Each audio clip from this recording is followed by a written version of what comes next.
আসসালামু আলাইকুম। এই দেখতেছেন একজন অসহায় চাচা দাঁড়াই আছে। চাচা ভালাই আছো? কিছু খাইছুন? না। এই যে দেখেন একজন অসহায় চাচা সকাল থেকে কিছু খাই নাই। তো চাচার জন্য সবাই দোয়া করবেন। চাচার কিছু টাকা দিতেছি,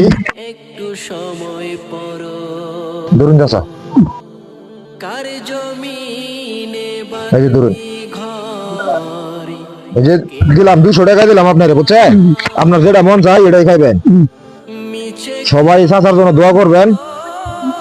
চাচা রিজিকের মালিক কারা? মানুষ হইতেছে উছিলা, তো আমার উছিলা এই যে আপনার 200 টাকা দিলাম, তো আমার জন্য দোয়া করবেন। যারা আমাকে ভালোবাসে তার জন্য দোয়া করবেন। তো চাচা জন্য দোয়া করবেন। তো চাচা তাহলে যান গিয়া, হ্যাঁ? আচ্ছা, যে অসহায় মানুষ কেউ নাই, সবাই তার জন্য দোয়া করবেন।